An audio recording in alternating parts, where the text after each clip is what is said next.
Back to the U.S. Army presents Reload Collegiate CSGO Invitational. Big shout out to U.S. Army for making all things possible. If you haven't done it yet, go check out U.S. Army Esports and all the things that they've got, and also all the other different types of careers that they have available as well. Jono, we had a really good game one to kick off this entire tournament. St. Clair versus Texas A&M. And there we have it. Texas A&M in the end, 16-13 over St. Clair. They'll be facing off against RMU, Rob Morris University. Man, are you ready for this one? I am. I really am, Corey. The thing I'm going to be absolutely looking for, we brought this up a lot, was that Com was just the star. I'm really curious to see how RMU face up against Com specifically, and I'm kind of curious to see how we go through these bans phase. So when we saw in the last map pick, we saw Train, Dust 2, and Overpass being banned out for Texas A&M. We'll have to see what they're a little bit more comfortable with, but RMU, as you mentioned earlier in the broadcast, they are the #1 team in this whole bracket out of all 28 teams. They are the projected to be the winner in your eyes, but Texas A&M looked really good, so they'll have to get through them first, and if they do make it through, that team will advance on to playoffs, as you see there in the graphic. Yep, so that's we're going to stay true to as much as possible as you see the schedule in front of you. So St. Clair is waiting now in the loser bracket finals. So they'll see. They still have a chance. That game, our match at 4 p.m. Central, is actually a best of 3. So, again, no teams will go home without going through a best of 3. But our next matchup is a best of 1. Let's go ahead and take a look at the roster here. Here's Robert Morris University. You have Aqua, Dragio, as well as Reality, Retro Q, and Spermy. And just to confirm, we've got actually Welshie will be joining us instead of Aqua. But I just got that note, so no hold bar on that one. So that will be what's going to be joining us here shortly enough. But let's look back over on the other side for Texas A&M. And look, we've got those pretty faces.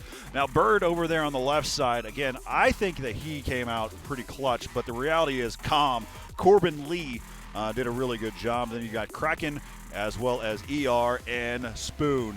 What a really good kind of overall roster there that we've seen. Again, we're going to learn a lot about these teams throughout the entire tournament.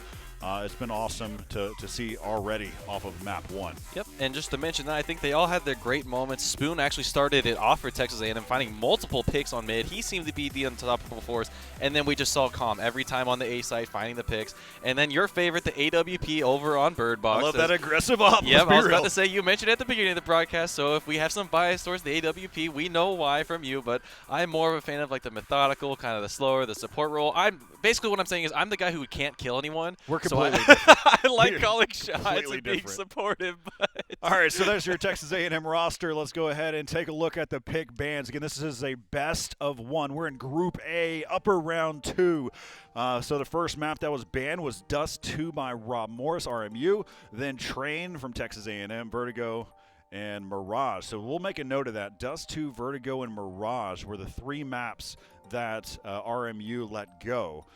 Then on the opposite side, for Texas A&M, they let go of Train. Oh, it looks like we may have a little mishap there, but it's I'm looking at it. We'll confirm on this, but what we see on our graphic is that Inferno was the last one that was chosen. So we'll get that confirmation, but we do have a double that's there. I'm assuming that it is Overpass. It was Overpass. All right, so looking at to make a comment on this, Corey, really quick, these are almost the exact same bans on the side of Texas A&M. They banned the Train very first last time, and then the next one was Dust 2. But this time, we see that RMU banned Dust 2. So the immediate one was their third ban was Overpass. Yep. And then their last one was Nuke, and that was banned by St. Clair. So now we're seeing Vertigo and Mirage being banned out, and we are on Inferno. Inferno is one of those classic maps. It takes me way back. It's what I consider the championship map. A lot of times when you see a best of 3, a lot of the times whenever you get to a grand finals, that is the last of it all. Whether it's a best of 3 or a best of 5 in the grand finals, even a best of 7 or best of 21, it doesn't matter. The reality is you usually end up on Inferno, and that's where we're going to be here in our second map of the entire tournament, the second match. And so we'll see which ones, how these kind of shape up there. But man, what a good start though. What is your prediction here? We know a little bit about RMU, but that's really because of the hearsay that we have in this tournament. Well, I think absolutely right off the bat, Texas A&M's got they're hot. They're absolutely warmed up. If Com can have anything close to a performance of what he did in the last match, I don't really think it matters what RMU does. They're just going to get out fragged. They're going to be beat out. If they have a lot of synergy between him, Bird Box, and then if we even see Red Spoon picking up some, like we saw a lot of mid picks, giving Com some room to work with on his side of his choice, it seemed like the RMU's going to have a hard time. But as you mentioned, RMU, they have the national recognition. They were third place at the CSL Spring Series. And that's nothing to fret at. So third place at any LAN tournament period is good results. So I think this is a really exciting match we got in front of us. And just walking through the picks and bans right now, this seems like this will be a map that Texas A&M is familiar with, they're comfortable with. They didn't ban it last series, they didn't ban it this series, and it just seems like Mirage was the last ban on RMU side, so that's just kind of where it shook up to be. I think that this is going to be a pretty contested match. So we're waiting for the teams to get queued up. Again, I want to give a huge shout out to all the teams that are in this tournament. The fact is that we are doing all of group play quickly through this tournament. The fact is that you could be gone in the first day of those groups. And so, again, huge shout out to all the players who are working around their college schedules. Even though most of us are in stay at home or in quarantine, the reality is we've got these players that are still having to go to school, still have classes, still work around these schedules. So again, I want to give another shout out to all the players that are playing in this tournament, and thank you for working with us on the schedule. We wanted to make this possible. For those that didn't know, this was originally supposed to be right here at Esports Stadium Arlington, where we're going to have 16 of the top teams come and play in this venue. Just for those that are just tuning in as well, for us, we are still abiding by all quarantine rules that are going through. So we all have our face masks that we are walking around the facility. We are also keeping our 6 feet of distance away from each other. We're both 7 feet tall, so that gives you an idea of what we're looking at. Hey, I should have played basketball. I didn't realize I was 7 feet tall. I could have had a great career. You still got to be able to make a shot even if you're 7 foot tall. So the other sides of it, too, is we're really mindful. We're even doing the same thing in our control room, but we wanted to showcase what this was all about. We wanted to create something for all of the collegiate teams, and Counter-Strike is a huge background for me. I love Counter-Strike. It's where I got my start. God, that was ages ago, sadly. Oh, my goodness. It was I'm almost 15, 16 years ago whenever I started doing play-by-play just like this in Counter-Strike. Wow. I don't really have anything else, but that's a long time ago. I didn't really even start watching Counter-Strike really until 2017. The first thing that I watched Counter-Strike that really reeled me in was the Fnatic versus FaZe finals, I think at Katowice or Cologne, when it went down to the last map of a best of 5. And I just remember the one play I remember was Flusha going absolutely nuts for Fnatic, saving them on overtime. And that was the moment I realized that this game is really just something special. Every little moment, because I come from fighting games and I come from more different paced games, much faster pace. And so coming to something like Counter-Strike has just been magical. And I did my history, I did my research, I've looked at all the teams, I kind of know the history, and it's knowing where you come from, Corey, is actually kind of special. And knowing that I get to commentate this moment, I've never actually casted Counter-Strike before. I just have a huge passion for commentating, doing it through all these fighting games, doing it through all the other games, League of Legends and so forth that I played. And now getting the opportunity to do it now with you, Corey, for the next 2 weeks is something I think I remember for quite a long time. Obviously, if we had a crowd of people behind us in a LAN setting, we saw the players here, the energy would be much different, but nonetheless, I think I'm so happy just to be here right now. Yeah, no, so it's been a lot of fun watching the progression of Counter-Strike. I mean, it's what's really awesome too is Counter-Strike transcends generations, right? So I've watched each new group get excited about a different set of players, right? There's players that were they now talk about nothing, or Jordan Gilbert, they talk about nothing quite a bit, where he's saying he's an old person. Jordan, for me, he's a young one. He was one of those young prodigies, just like Brax or Swag, whenever they were playing for iBuyPower, and how that kind of worked out. But again, now Brax is old.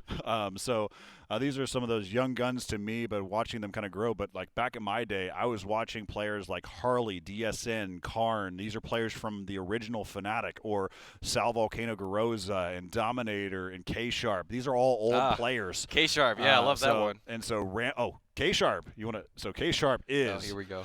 Ready for a Father Time moment? Everyone, kick your feet up, grab your favorite beverage. We'll be here for a while. Kyle Miller His name is K Sharp. He is actually one of those really impressive AWPers back then. He was actually one of the ones that really kind of shined completely different than everybody else. Dominated a lot of the other top teams in the world. That was with Team 3D. Team 3D's head coach or their GM was Craig Levine. He is now one of the global leaders over at ESL. Kyle himself is actually he runs ESA. Or ESEA, so that's impressive. Then you've also got some of the other players, Volcano, who has now helped develop the Valorant as well. So he's one of the game leads for Valorant. That's why the game feels so much like Counter-Strike, and it feels like butter. It feels smooth. So there's a lot of really cool history of where things go to. And so that's what I look forward to in this collegiate scene as well, where we see these teams progress over time and they find different avenues, right? We asked a question in some of these surveys, and it was kind of really good for me. We asked one of the questions was, do you see yourself going into the career of being a professional esports player? There was not really, for those that had answered the survey, there was 0 yeses. But the reality is there were some maybes and some nos. And with that said, one of the things I've been pushing into our esports community is you do not have to be a professional player to be deep into the esports roots. I mean, for myself, I started doing play-by-play commentary whenever I was young, and then I got into the directing side and being able to travel all over the world. And that's one of the things I want to be able to have for a lot of these other players. But we've talked a lot about what's happening across the scene and what's going on. And as we wait for this matchup to be able to get started, there's going to be, again, Texas A&M, who just won their match 16-13 against St. Clair. They are now facing off against RMU. The main detail that we'll pay in close consideration to here is that Bird and Com played extremely well, and they are very warmed up. And so these matches are going to be back to back to back to back. And so we'll see if Texas A&M can continue with what they've had so far. Absolutely. And you mentioned it that Com and Bird Box are the guys to watch, and so I think something to also point out here is that if we were to follow through the numbers and look on just the standings alone, Texas A&M being 6-6 in their group in CSL standings, and then St. Clair being 8-3, this kind of shows maybe a little bit more dynamic of maybe some of the southern regions might be a little bit stronger than what St. Clair was in, or maybe just that Com had a great day and just popped off. So if anything, they walk away from this. The standings don't always tell the full story. So they could be 6-6 in Texas A&M, but they could be a fantastic team. And we see that RMU, they're, like we mentioned, have been one of the teams that we project to go very far, if not win this whole thing. But they'll have to go through the tournament just like everyone else, and there's always a chance to lose along the way. Yeah, if you haven't done it yet, go ahead and check out the U.S. Army esports side and all the other different things that are available. There's 150 different career opportunities, and esports is one of them. So it's awesome to see all of these different players that are kind of come in. Also from, we watching them, how they progress in the collegiate side. But even what the U.S. Army has been able to offer as well, they see this as a viable product as well. And, of course, all the other different things that we've seen. So thank you again for U.S. Army for making this possible. That's going to bring us into our game as things are going to be kicking off here in just a moment. They're going to go ahead and do their knife rounds to get things to be able to get them to the proper side. We are using the Faceit client as well, so shout out to Faceit for allowing us to be able to use their servers. So there are 128 tick servers. But then I also want to give another big shout out to NACCS as well. This was a culmination. The work that kind of came together was between NACCS and ourselves at ESA. So huge shout out to them as we head in to our first map, or I guess our only map of this best of one, with Texas A&M and RMU. We're on DE Inferno as we take a look, and we're ready to kick off the pistol round. Well said, Corey. And a shout out that I want to give is actually to you. Well done, Corey. You put a lot of this together kind of by the work of your own hands. And like you mentioned, this was supposed to be a LAN, but we've moved it to online given the circumstances. So shout out to you making this all happen, and thank you for bringing me along for the ride. But we're going into the match. RMU, they are starting off on – actually looks like I think we've got the name swapped. RMU's on the T side of things. And we see on the side exactly. Texas A&M currently is on the counter-terror side. So on the CT side, we just see Armor. Oh, and that's going to be an opening. Reality's just going to run all the way through the site. Now he's got one. Com already waking up, finding Welshie, and they're just starting their full rotation all the way over. All the players committing onto the B side, and it looks like the bomb has gone down. Reality finding it. And then also Dragio picking up Bird Box. So now Tom is still alive, and here's the important part. We saw that TAMU, or Texas A&M, did not win a pistol round against their opponents of St. Clair. Com's the last one alive. He's got a mighty task in front of himself. It looks like they were almost going for a knife with that flank. Com able to find two, not able to close it out. And that is the third pistol round in a row that they have lost. So yeah. RMU off to a good start on that one. Now we're starting to see some AKs. We're starting to see some guns come through. And this is an important round to see how Texas A&M want to fight up against RMU. They're going to force. It looks like not. They're staying, like you mentioned last round in that last game, in between that $2,000 mark, and just kind of prepping for round 3.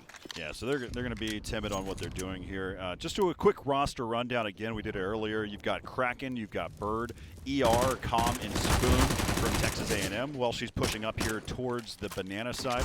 On the opposite, you've got Retro Q, Reality, Dragio, as well as Spermy and Welshie. And they're already kind of opened up that B bomb site. But look at this. They left spawn, or left the bomb in near spawn, just so they can get all these kills, and they didn't want to lose the bomb at any point. So the reality is, if you ran around with the bomb during one of these types of rounds, there's a chance you may lose it. Then after that, you have to fight for it, and you just didn't want to be in that kind of case scenario. So it's been a really solid round across the board.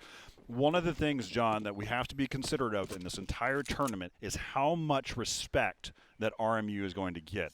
And I'm actually kind of nervous for Texas A&M starting off on the CT side. I get the choice. You're on Inferno. You chose the CT side. But the reality is you want to keep that momentum that you had before, and I would have elected to start on that T side. All right, well, I take that back. I don't think they actually had a choice. I think it was actually RMU who made that choice. Well, with that in mind, Corey, we're going into round number 3, and it looks like they're going for the double eco is Texas A&M. The only deagles and armor, maybe to find any pickups they can. They're not looking to win this round, and the point you've always proven, they're just trying to get guns out of the hands of RMU, making it a little bit more expensive. So it looks like they're trying to take an abs hit on the B side. There's one pickup. That's going to be one gun out of the hands, but it's only a Mac 10. That's still something. They'll take it, and they're just trying to collect money on the RMU side. They once again found the bomb site on B. Well, she's trying to make some noise where he can and come in the back of sight. Yeah, one's currently in the back of sight. He's going to basically linger for a while, but Welshie has not tried to clear out the site yet, so he is still timid on what he's looking at. He's actually paying attention to one angle. He's given up that spot. Now they're going to come in here. Oh, what a shot coming in from Com. He's still hot. And see if he can be able to pick up a second. Caused a lot of damage there. There's his second one now. And there he's going to get eliminated there by Reality. But, man, what a job by Com, causing some damage, taking away a couple AKs there. And so now it's going to be Reality and Dragio. Well, it was good hold from Com. They've accomplished their goal so far in this round already, is making it expensive for the T side. Sure, they've got good money, but they're at least taking these guns out of these hands. And then next round, they're going to have a buy. So Bird, it looks like he's going to go for it here. He doesn't have the worst position in front of him. If he finds one shot on the Dragio, that could close it out. He's going to find himself a gun. Actually, maybe not. And so if he could get one good shot, not quite. Reality had the angle, found the good shot there. That could have been the opening, but that's round number 3 on the board for RMU. 3-0, starting off hot on their side. They've got plenty of money going into the next round. But here is the first time we're going to see guns for Texas A&M. Keep an eye on Com. Com's going with the AWP, a WAWP setup. So Birdbox has got one and Com's got one. Com's been playing a little bit more on the B side, and as you see, he's rotating over to Banana. As Bird Box is finding himself poking down mid. Flash is going to come off. He's going to fall back. And now we see that there's 3 going towards mid. Or excuse me, 2 going towards Banana now. 1 in mid and 2 looking to hover around Abs. Bomb staying back. Just trying to get information. Well, she got a pretty forward position onto Banana. A lot of utility being over there. Typical of what we see for Inferno, the battle for Banana. Yeah, so one of the things early in a tournament, you don't usually try to show any of your cards. You want to basically kind of see how far you can get just on raw skill. And so what we're seeing is a very similar setup, default setup time and time again. Of course, we only have 3 rounds to go off of watching RMU, but watching the fact that this is the first gun round and they're doing the exact same thing. But with that said, Texas A&M playing extremely passive. This is very similar to what they did against St. Clair in the start of the whenever they were playing CT at the start. So we'll see how they try to transition here. Com is in the back side of the site, holding down. He's going to be the first one to watch those kind of entry frags. You're going to see a kind of an exchange, though. You've got ER that's joined with him as well. Here comes the flashes, the molly. They're over the top. You've also got one that's going to be watching for a rotate there. That's going to be Retro Q. Actually, I apologize, Dragio. who's basically looking out for him. They're going to hear him running away and actually heard their footsteps. Welshie over there inside of the bomb site. They're picking up a few as that same token's been going on. Inside the site, and Com had the chance, but he didn't pick it up. And now they're going to be rotating around through the CT spawn. There's going to be an exchange, and Kraken realizes, wait a minute, I've got it this far. Let me see what I can do. And he switches over to his pistol, still being a little bit too aggressive. He had a lot of time he could have been able to pull back to. But there you have it. RMU picking up the first gun round, 4-0 over TMU or against Texas A&M. One of the things I'll call out as well. We're going to bring it back here too. This is Group A, upper round 2. Here in the matchup. This is whoever wins this will advance into the playoffs in our 16-team double elimination bracket. But again, it is the Group A upper round 2. And as we head into round number 5 here, looks like Texas A&M already taking a timeout. We didn't see this at all last round. They were trying to keep it quick. I think this is a good time to do it. As you mentioned there, Kraken pulled out the pistol, was trying to take a duel. Had plenty of time, could have just reloaded, used the rifle. I think this is a time. They're coming off a hot win. They're probably a little bit more worked up than they need to be, and now they're just trying to reset. So good use of a timeout there. We're seeing the pistols coming through. They're going to go for next round, once again trying to make it expensive for RMU, but RMU have been playing almost textbook Counter-Strike, getting slow setups, finding openings, using their utility to do a lot of the work for them, and even taking a fast banana hit while they're at it. They've noticing that Texas A&M haven't necessarily put up a fight, but this time, look at that. They've got 3 people on the B bomb site, 1 playing in sight, which is Bird Box. We've got Com pushing up forward towards Banana, and then we've also got ER joining game, and Com going for a white peak, but not able to find anything, getting closed out by Reality. That might be the information that they need to try to push into the B bomb site. Yeah, they're just going to slowly, again, there's no reason for them to try to challenge something here. There's a little bit of a lurk action that was happening over there towards apartments. They're still going to be battling that one out as we're seeing the action over here. Kraken gets eliminated there as he was checking the corner. But over back again in the B-bomb site, there you got one. He's going to get mollied out. Bird is going to get eliminated there, and that's going to be another round. We're going to be on the watch out for Bird and ER to make sure that they're going to be taken care of, because they're right now not doing too hot. And again, Com is the one that's helping out over there. But if you look at it, they're playing very methodical style play and winning their gunfights on the RMU side. Yeah, they're just squeezing them to death, as you saw there. There was holding an angle, just throws a Molotov, forces them out, 2 people to meet him there. On the flip side, Dragio's kind of looking like Com did last game. He's separating himself. He's going towards A apartments, trying to find picks. He's got $13,000 now, and he buys a shotgun. So if that shows you anything, is they have confidence. It almost seems like they're trying to get into the minds of Texas A&M and just trying to be embarrassing. Misses the shot onto connector, and now Bird Box. He's going to get hunted down towards Arch, but he will get found. And now that is the A bomb site. You see the whole team rotating over. There's 1 guy left on site, and that is Red Spoon. He's got to hold it from Apps. He's not able to find the shot. Oh, what a shot. Disgusting. 1 tab on top of him. Com able to find 1 pick on the B side at Banana, and that's something, but they're going to call for a save here. As you see, Com's running back to T-spawn. We see that ER is running into Banana with them, and at this point, Corey, they're starting to think towards that round number 7. They have to. Well, they're looking into what they can do. I mean, the fact that they have it running all the way back to spawn to save, they're going to keep an M4 and an AK. They both have a Molly as well as a flash. They'll take them into the next round. They're not going to be sitting pretty with their economy for the rest of the team. They do have, of course, a round bonus that's coming across the board, but being on the CT side is expensive. Then you look at it, it's kind of interesting, though. Look at it. Dragio has actually got himself an auto. I'm wondering where he picked that up. If he started with this. He just bought it. And that's what I was saying. He's just trying to get in the heads of Texas A&M. He didn't even have to use it that round. And once again, as I was mentioning, he's 9-0. He's playing like Com did last round, just finding picks, almost being a complete nuisance to the other team.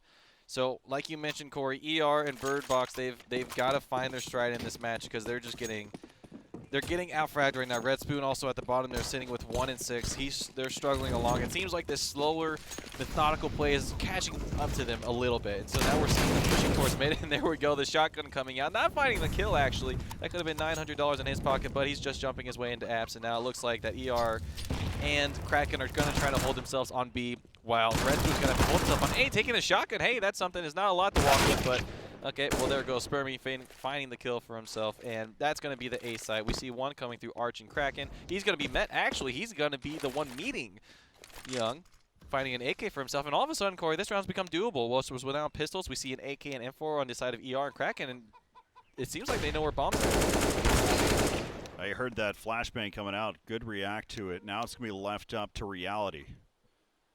Reality's hot. He's got the bomb in hand. He's got a lot of time to play with here. So he's going to creep his way all the way through apartments. And welcome to CSGO timing. He's going to slide on by. Now, he doesn't know that the A-bomb site is clear. He can make the call out from earlier from his teammate, Retro Q, who was the one that was winning those fights inside of mid. So he's going to lurk. He's going to wait here. This is a smart gameplay here before he makes the call. But how patient can you actually be?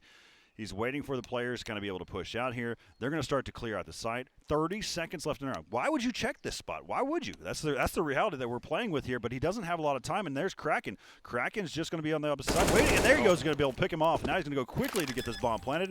He's not going to have any regrets here as he's peeks back out. Plays aggressive even further, but whenever you have a 6-0 scoreline, I can see why he might take those types of steps. He will go in and get the defuse here. So now the score is going to be 6-1. Great exchange in that round. But it all started. That was an eco round, was it not? It was. It absolutely was. So they're taking the eco round. They're going to be really happy about that. Look at the money on their side. You can see it there. They've got everything they need going into this round. And a great read by the Reality at the end there. He knew, well, if one guy was in apartments, the next guy's probably coming from an opposite side. And that's exactly what he went for. He went for the fight. Didn't necessarily need to. Almost walked away with it. But that is the first round on the board as we head into round 8. 6-1 RMU. And we look at that, Corey. We've got a Krieg on the side of Young. Not a gun we've seen a lot of lately. Yeah, well, I mean, of course, we've seen some of the updates that have happened, but I mean, honestly, it's how bad do you feel about it? You know, whenever you played with it, you get so comfortable with a weapon, and so you kind of sometimes auto buy it. But good pick there by Com. Com is going to try to be able to help figure out a way to be able to shut down B. Now, one of the things that we'll be on watch for is how confident these players will be now that they're starting to, just need to start picking up rounds here. Yeah, there goes Bird. Bird picks up one as well. So now they're starting to hold their angles. And if you see that, the confidence coming through, as just as you mentioned it, Com telling his teammate he threw a smoke down Banana. He's got the AWP, and he told him, go rotate. So ER immediately starts rotating, but now we're starting to see some Fermi finding some picks. The last player is in pit. He finds him through the ground. That is dirty. Now the grenade's going out. Almost dinked him in the head, but nonetheless, finding the site in ER, finding the picks. That is not the bomb. The bomb's going to go down. And now we've got Reality once again in a 1v2 situation with the bomb planted in the same space. Com's going to poke out, and he's going to find them. Reality actually winning on top of that. Not winning on the second one. So lightning strikes twice, Corey. We saw that exact same position. We saw Reality in the same position of a 1v2, finding the first but not the second. We've got a kid on ER, so right now he's just going to find the weapons, getting the AWP. He's going to have time for the defuse, and that is going to be round number 2 on the side for Texas A&M. So what started off hot for RMU, we saw this last time. It was 4-1 in favor of St. Clair, and Texas A&M used that momentum, bring it all the way back. So they were on the T side last map, and obviously it's a different map, different opponent, but they're starting to get some momentum in their favor, and the money's starting to not dwindle on the side of RMU, but significantly less. At one point, we saw Drag at 13,000. We now see him at 16,000. So slowly chipping away as Texas A&M, and it seems like they're going for a very similar setup once again. We're seeing familiarities between ER and Com on the B site, not taking a stronghold over Banana this time. So now we see 3 players, including the bomb, on Banana, and we're seeing a lot of utility being used. All right, so now you got 2 players that are going to be over there in the B bomb site for Texas A&M. You've got Com and ER that have been playing that setup throughout this game. Now they're all starting to kind of fill out, starting to play pretty well. Take a look at Com here with the AWP.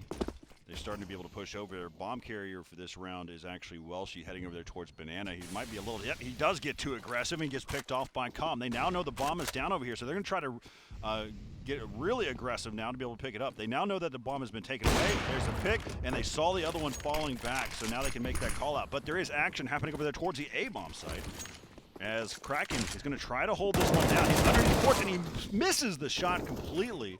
And Dragio taking advantage. Now down to a 3-on-2. They're trying to push in towards the side. Bird was trying to eliminate him as they pushed in.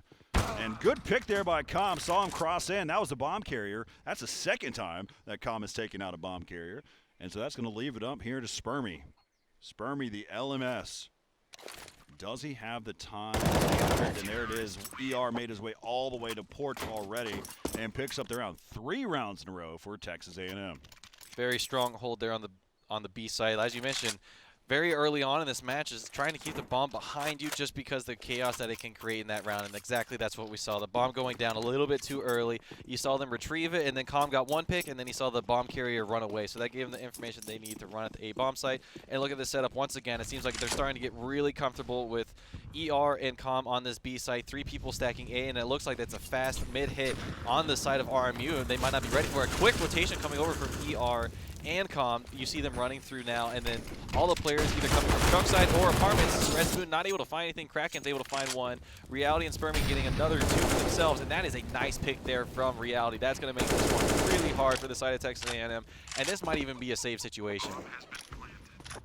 Yeah, that would be the right call at this point. You've got an AWP. There's no reason to basically throw those weapons away. You're not going to be able to win the round, so that's what they're going to do. They're going to fall back, save what they've got. They've got a couple teammates that are currently struggling.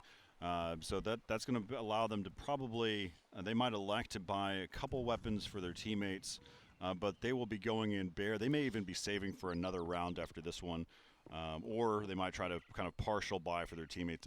That's going to be a tough call. I mean, you want to apply their pressure and not lose any rounds, but we'll see what they elect to be able to do going into our 11th round as RMU stops the bleeding a little bit, and so now it's 7-3 at this point.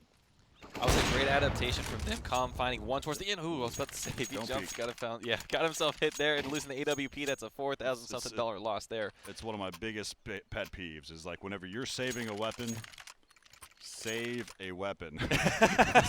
that's the reality. I see it a lot of times where players get anxious. They see the bomb timer goes off, and then after that they start to kind of go willy-nilly here. So look at this, Calm actually making his way towards mid. We saw him at Banana at every time before, but now he wants to take A side. He wants to take it mid. Oh, he finds 2, lines him up. He finds only 1 after. So fortunately they enough now know though. for They know that Calm is over there towards inside of mid, so they're doing a heavy rotate. Look how fast RMU decided to go to the other bomb site. Let's switch over to that side as they start to take over the site.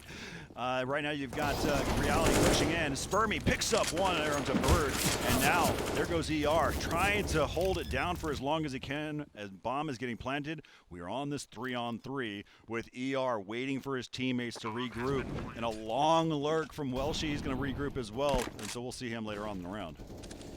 ER getting taken down on the side of construction, and now Kraken trying to find. Oh my goodness, he finds 2 at the UMP. It's only 1 left, and he's on Banana. They don't know that. That's the important part. But the smoke's going down. Kraken, he's got the angle. Spray here in a second as well. That's going to give up the Q. They know that he's inside of the site, and there he is. It's toying with. Great job by Welshie. And the bomb is still not being, there it is, we're seeing the defuse coming in. Oh. And shoots him through the smoke. Great job by Welshie. Again, you didn't have to do anything. Just watch the cross. He didn't elect to shoot through the smoke yet. That's what you were looking out for. You should not have peeked the angle. You didn't need to.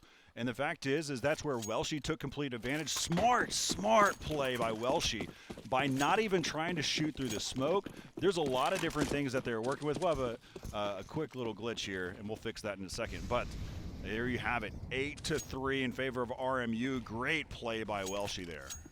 Absolutely, you nailed it on the head. The second they saw Calm at A site, they said run B, and that is exactly what they did. They found 2 picks with the UMP, and that could have been enough, but as you mentioned, getting a little bit too over-aggressive with the op was Calm. But now he's finding himself on the A site once again, trying to play it almost like a shotgun, close range. Money's not looking great for their side, so that's really the one gun they have, and a little ugly there, but still able to find the kill towards Arch.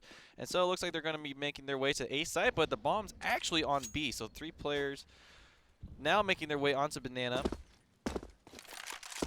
and slowly trying to take mid. They know where he's at this point. They've heard him. They've heard the scope in, and that one player in Spermy is going to soon try and peek, and it's whether or not he will just wait it out and see what Calm does and try to listen for it. If you're RMU right here, you absolutely want to take this AWP away. Well, there's no question, but the reality is that they're hurting, right? They're also hurting on money as well. So you don't want to lose the AK. And so now they know exactly where he's at, and great job by Dragio pushing inside of mid to be able to pick that up. So they were on the manhunt. And you do want to get the op away, but you also have to be cognizant of what weapons you're going to be losing as well. And so we can see it now they've got their AKs and op in hand. Now looking on the other side, man, ER still trying to decide what he wants to do here. He buys himself buys an op, and drops it for Com, and then they kind of exchange, so ER ends up being 4. But those two are paired up over there, usually in the B-bomb site. And Com says, I got this.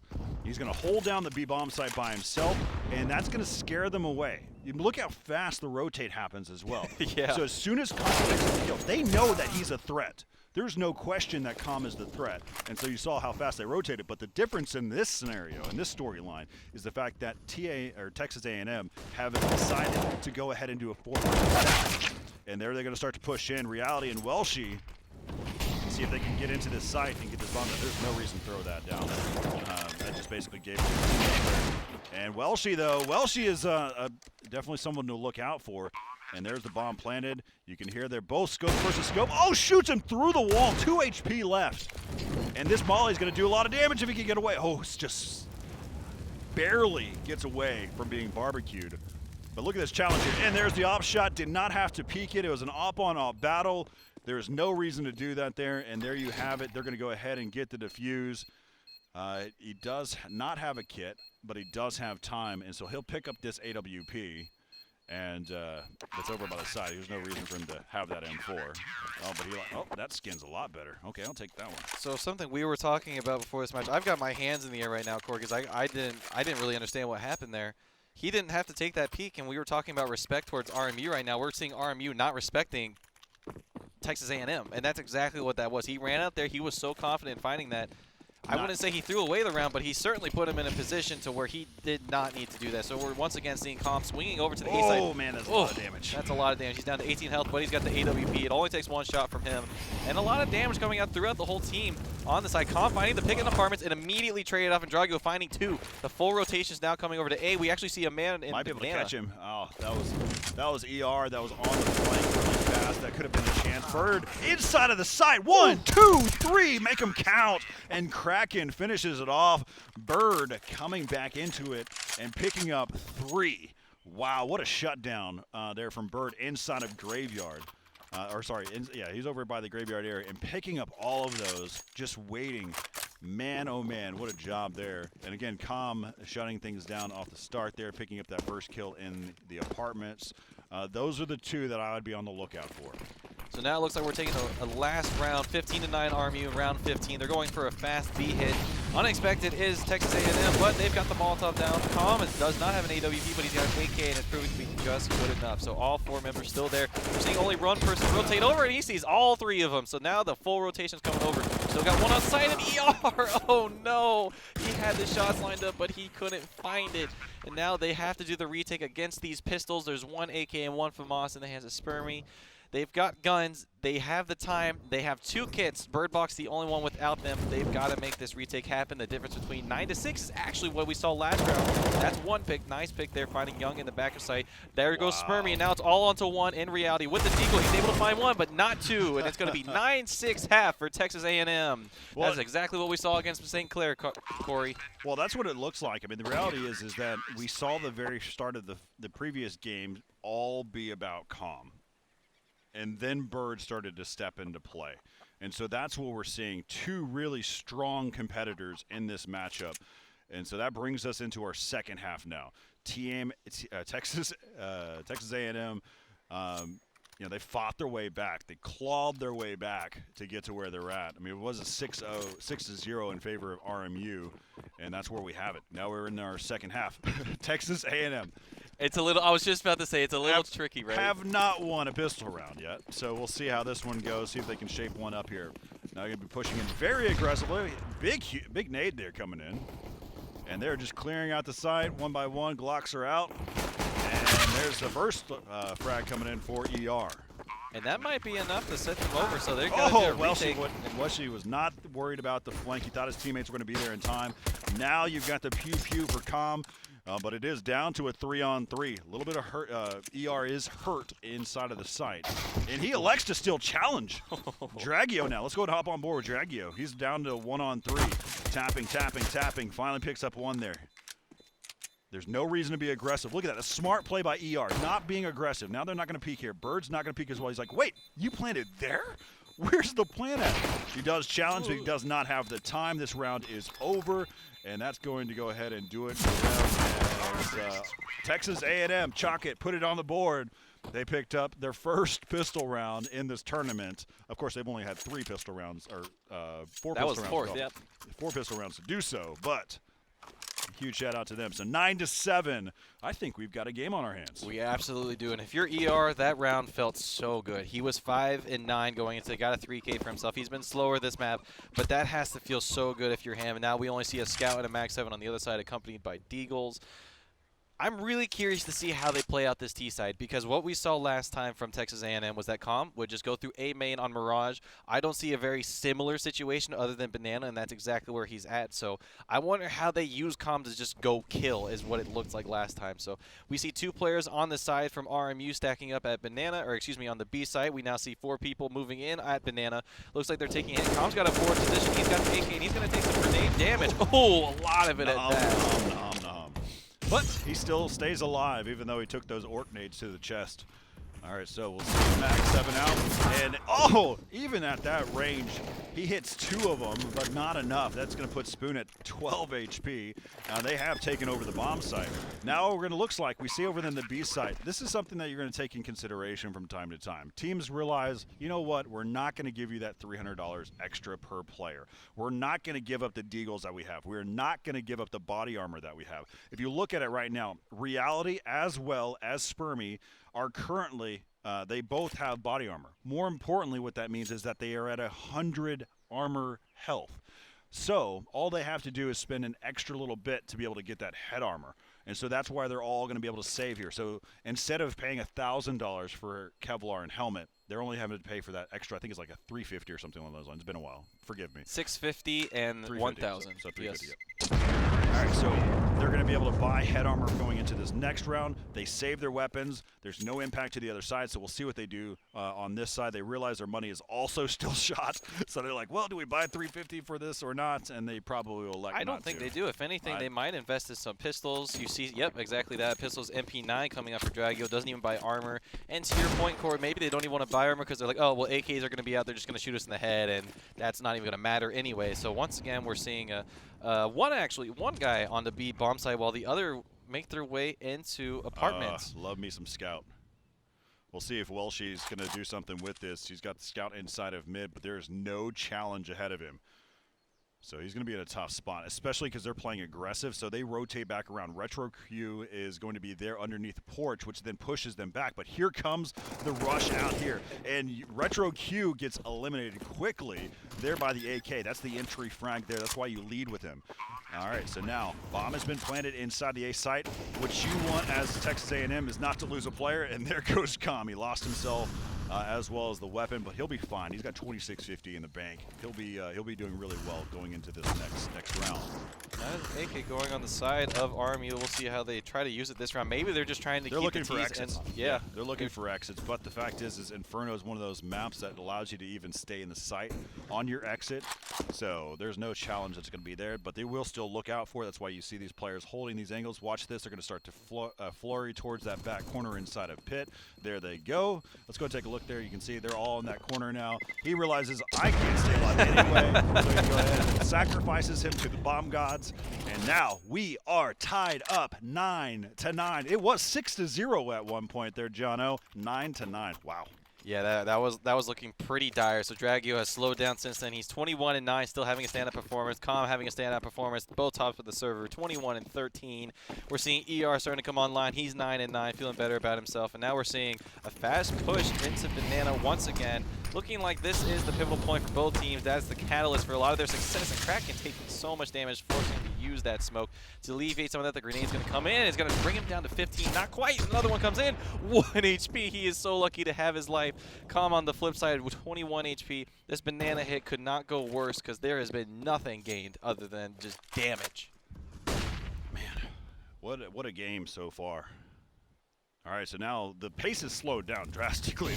I mean, these rounds have been flying by. We're almost done with this game, and we've only been in it for about 20 minutes. So that's something else. So now they've got, you see Retro Q boosted up on top of the awning.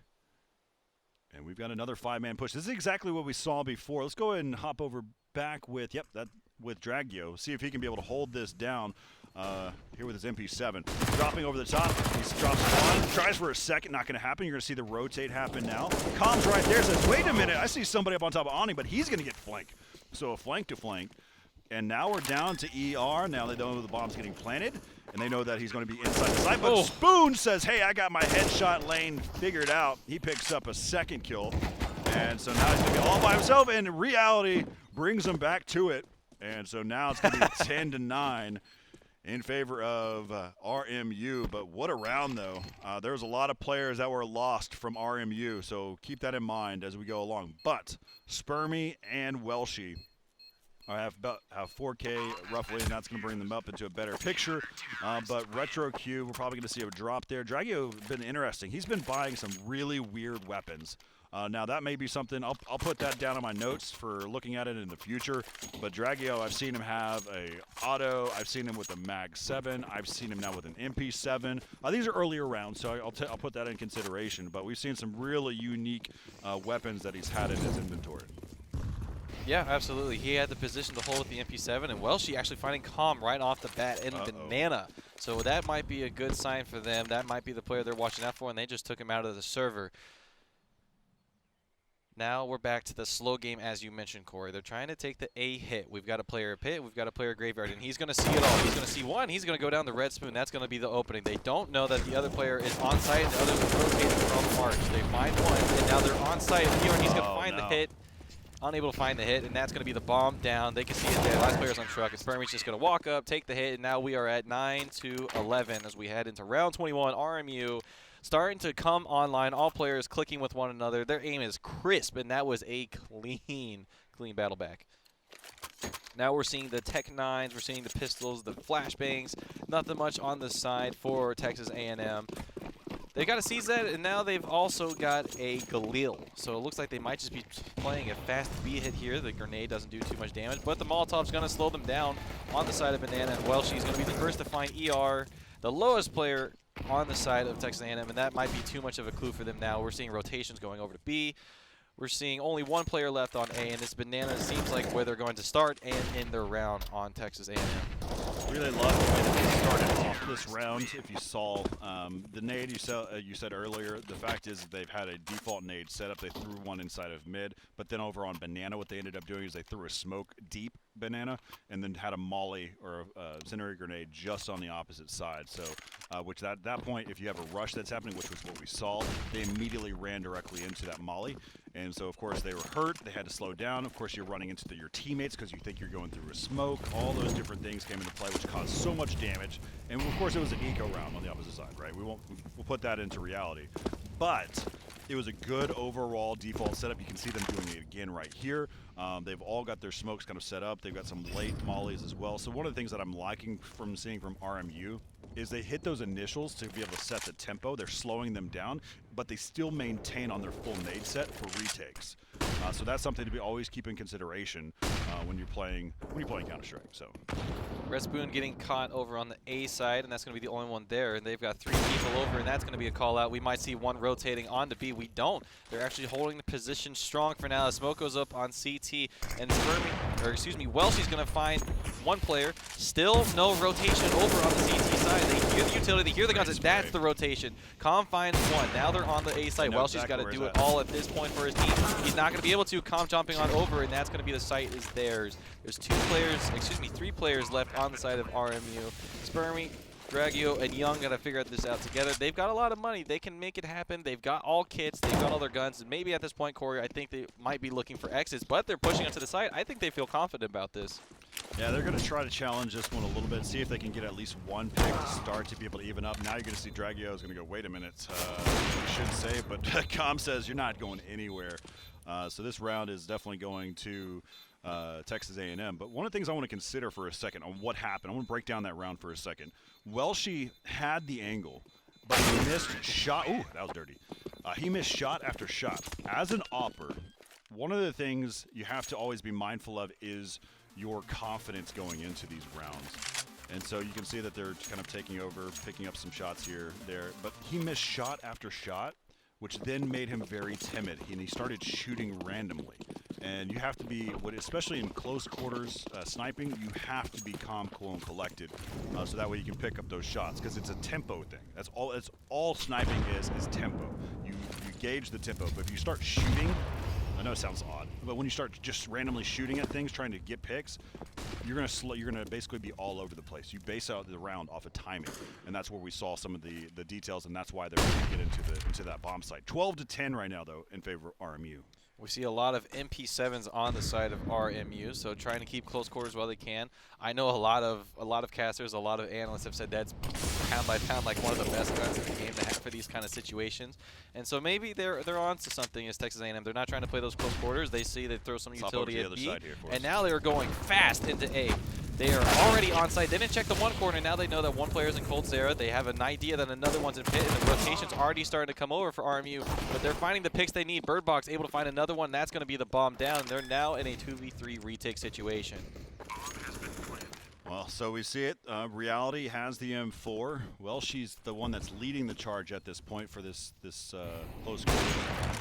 They're going to miss, but there's going to be a call-out. They know both of them are on truck side. One's going to be pushing through the apartments right now, though. That's Reality. Reality trying to get a clearing out here. And just going to be kind of spraying away. There's the pop shot. Gets himself one. Is now down to a 2-on-2. Not a lot of time and only one kill. She's got the kill. Quite close into the site. And there he goes. Picks it up. Bomb is getting defused. And does Welshie have the time? And he does. And so that's going to give it up there for RMU. Great round. MP7 by. That's what it took. MP7 and one M4, and that's what does it. Picks up the round.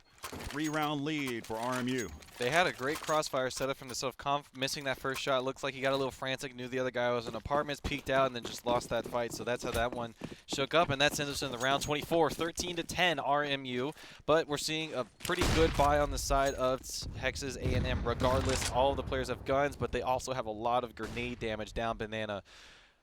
None of them sitting at full health now, and Welshie's got himself at a pretty good position with the AK to just mow him down. But once again, we're seeing the 2 players towards the B side, 3 at A. Seems like their default setup, and now Welshie starting to invest some. That Molotov is actually going to slow them down a good bit and separate them, so they might find some picks here. That's exactly what they do.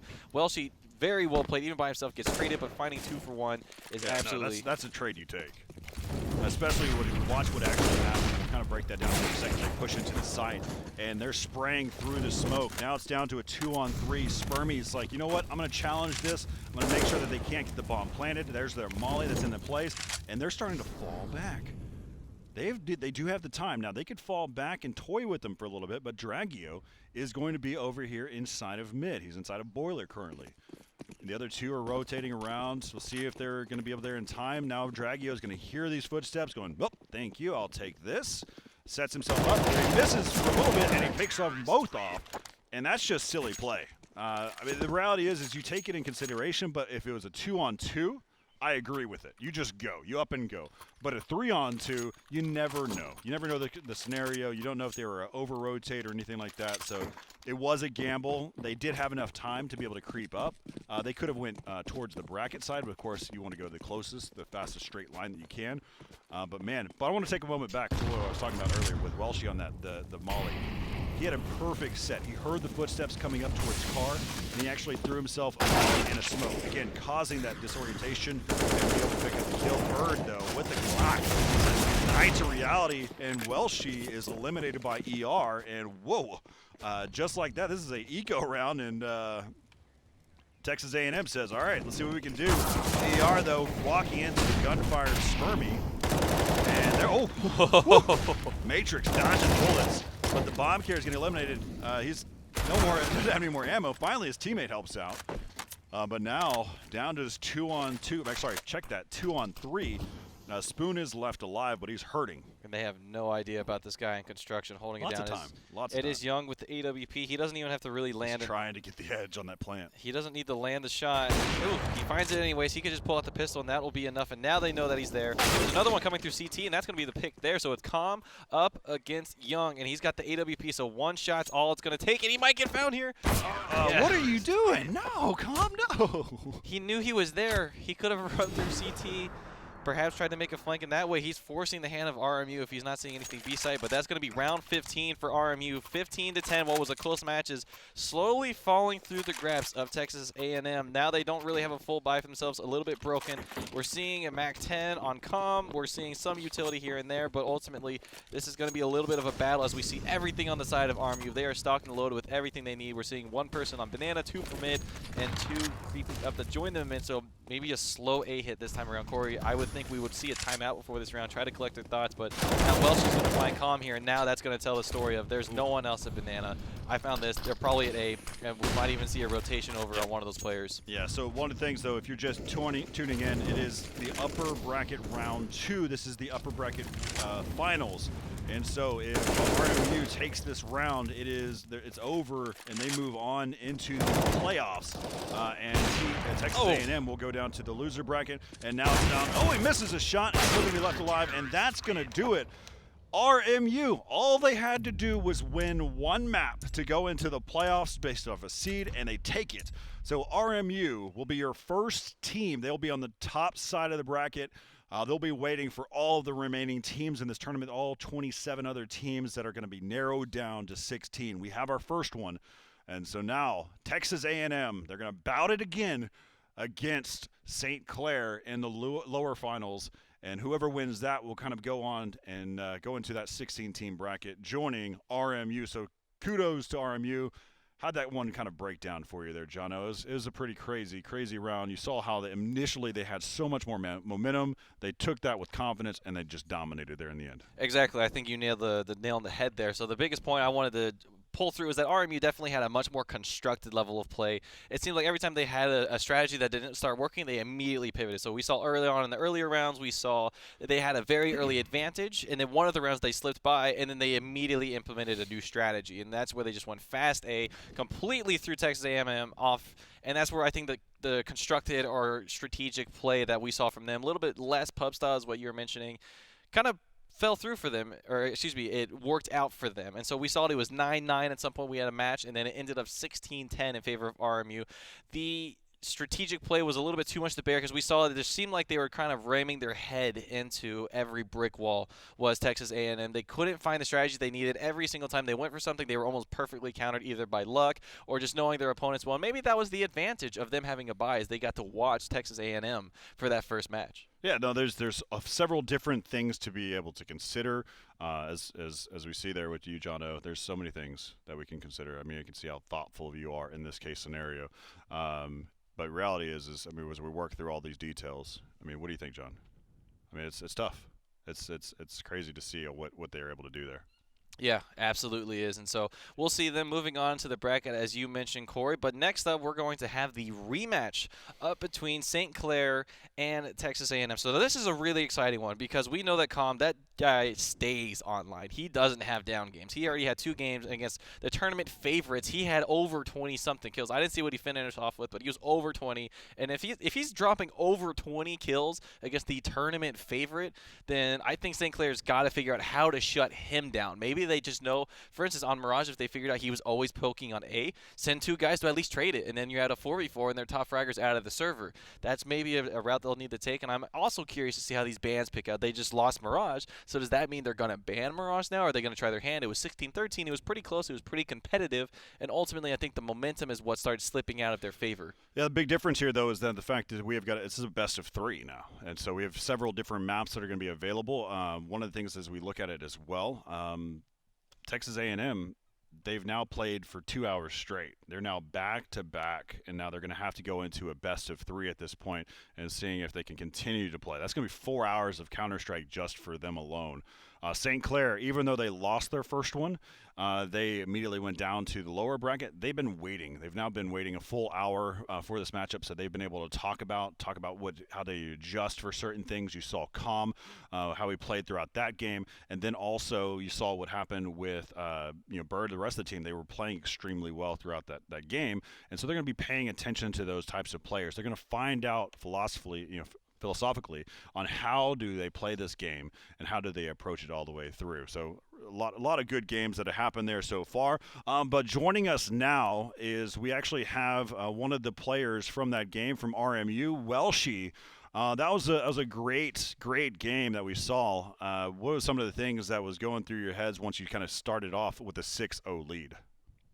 Uh, I think we all ended up trolling after we were up like 6-0, and we realized we needed to like tone it down a little bit and brought it back with the win. Well, I loved it. I mean, one of the things that we saw there watching your game, there's one of the things that we appreciate.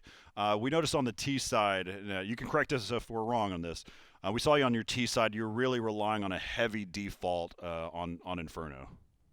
Yeah, that map. You really just need to have a good default. There isn't very many like strats you can run since the map's been around so long. So Absolutely. just like a good default works well on that map. Yeah, it's all about the fundamentals. You can't shoot your three-pointers if you can't hit your layups, right, Corey?